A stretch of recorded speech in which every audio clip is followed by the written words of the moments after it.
अस्थायी corona warriors ने स्थायी किए जाने की मांग को लेकर जिला कलेक्टर कार्यालय पर ज्ञापन सौंपा। कोरोना काल में कोरोना के बढ़ते असर के दौरान स्वास्थ्य महकमे में स्वास्थ्य कर्मियों का टोटा नजर आने लगा था। बढ़ते कोरोना मरीजों ने स्वास्थ्य विभाग की चिंताएं बढ़ा दी। इस कमी को दूर करने के लिए राष्ट्रीय स्वास्थ्य मिशन भोपाल द्वारा कोरोना वॉरियर्स के रूप में अस्थायी स्वास्थ्य कर्मियों का अनुबंध किया था। इन अस्थायी स्वास्थ्य कर्मियों ने अपनी जान की परवाह किए बगैर जी तोड़ मेहनत कर कोरोना मरीजों को अपनी सेवाएं दी, जिन्हें सरकार द्वारा कोरोना योद्धा जैसी कई उपाधियों से नवाजा गया। बावजूद इसके ये कोरोना योद्धा आज अपने अस्तित्व की लड़ाई लड़ने को मजबूर हैं। अब जबकि प्रदेश में कोरोना का प्रकोप कम होने लगा है तो सरकार को भी इनकी ज़रूरत नहीं रही, ऐसा लगता है। आज जिला कलेक्टर कार्यालय पर उन्होंने प्रदर्शन करते हुए अपने अस्थायी अनुबंध को स्थायी या संविदा के रूप में संविलीन करने की मांग की है। उन्होंने चेतावनी देते हुए कहा कि यदि 30 अक्टूबर तक उनकी मांगें नहीं मानी गई तो सभी कोरोना वॉरियर्स भोपाल में अनिश्चितकालीन भूख हड़ताल करेंगे। ज्ञापन देना है कोरोना वॉरियर्स की जो छटनी हुई है, जिसमें 50% स्टाफ रखने का कहा है और 50% को हटाने का कहा है। उसमें फार्मासिस्ट को बिल्कुल भी हटा दिया गया है, कुछ किसी को भी नहीं रखा है और एनएम को भी किसी को भी नहीं रखा है। तो क्या शासन का आपकी ज़रूरत नहीं है? शायद शासन को हमारी ज़रूरत नहीं हो, कोरोना ख़त्म हो गया उनकी नज़र में। तो आपको ऐसा पहले नियुक्ति दी गई थी तो ऐसा कुछ कहा गया था कि कितने दिन के लिए रखेंगे? 3 महीने का बोला था और 1 महीने में ही निकाल रहे हैं। 3 महीने के लिए ये वैकेंसी जो निकली थी वो 3 महीने के लिए थी, पर उसमें जब सबसे ज़्यादा महामारी थी उस टाइम पे स्टाफ नर्स और कोरोना वारियर्स सभी ने एनएम और इन्होंने सभी ने ड्यूटी अपनी पूरी इससे। तो आपने अपनी जान जोखिम में डाल के ड्यूटी क्यों की? सर देश की सेवा के लिए की थी, पर वो शायद सरकार को दिख नहीं रहा है कि हम देश की सेवा कर रहे हैं कि नहीं कर रहे हैं। हमारी शायद कुछ कमियां होगी, उनको दिख रहा है। तो स्टाफ ये कोई भी काम नहीं कर रहा होगा।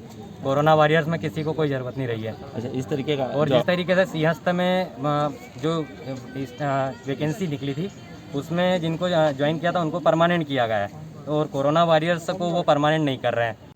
हम ज्ञापन इसलिए देने पहुँचे हैं कि जो NRHM से आदेश आया है उसमें सिर्फ नर्सिंग स्टाफ को, पैरामेडिकल जितना भी स्टाफ है सभी को सिर्फ 50% रखने को कहा है। मतलब 32 लोगों का सिलेक्शन का बोला है, नाम नहीं आया है, सिर्फ काउंट बताया है। तो हमारा ये कहना है कि पिछले 6-7 महीनों से जितना भी स्टाफ जो काम कर रहा है सभी को आगे के लिए संविदा या सदैव के लिए उसको स्थायी रूप से संविलीन किया जाए, ना कि हटाया जाए। 32 लोगों की ही ज्वाइनिंग क्यों ले रहे हैं? क्योंकि करा तो 7 महीनों से सभी स्टाफ ने काम, तो रखना है तो सभी को रखे, ना कि 32 स्टाफ को। ये 32 लोगों को किस आधार पर रखा गया?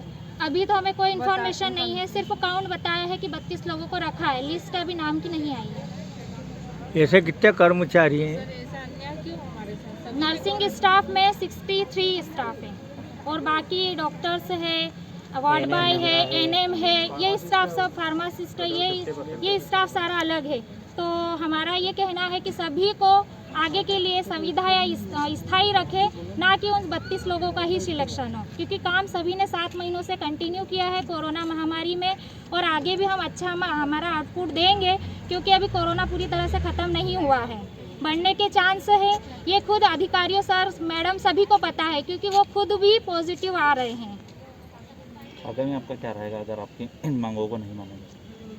हमने यहाँ पे जो लेटर ज्ञापन दिया है उसमें क्लियर बताया है कि अगर नहीं हमारी मांगे पूरी होगी तो सभी जगह से, हर जिले से भोपाल में जाके भूख हड़ताल निश्चित करी जाएगी। है बहुत अच्छी बात है, लेकिन हम लोग जो कोरोना वॉरियर्स हैं वो मतलब कि इस महामारी में योगदान दे रहे हैं, तो हमारे बारे में क्यों नहीं सोच रहे हैं? आप कोरोना में जो मरीज रहते हैं उनके लिए खाना, नाश्ता, पानी सब कुछ दे रहे हैं, लेकिन हमको क्या दे रहे हैं आप? तो आपसे मैं विनती करना चाहूँगी कि आप कम से कम हमको संविदा में संविलीन किया जाए और हमारा मतलब कि आप हमारे ऊपर हाथ रखें और हमारा मतलब कि हमारा ध्यान रखें और सहायता दें, हमारा सपोर्ट। जबकि मुख्यमंत्री जी कहते हैं कि पूरे प्रदेश की जो बहनें हैं वो मेरी बहनें हैं, महिलाएं मेरी बहनें हैं और बच्चियां जो मेरी भांजियां हैं, लेकिन फिर भी इस तरीके का दुर्व्यवहार किया जा रहा है। हाँ, तो वही कि आप हमारे साथ ऐसा दुर्व्यवहार क्यों कर रहे हैं? आप मरीजों का तो ध्यान रख रहे हैं, लेकिन जो मरीजों को ठीक कर रहे हैं उनका ध्यान क्यों नहीं रख रहे हैं? इसलिए आप हमें सपोर्ट करें और हमारा विश्वास और बढ़ाएं।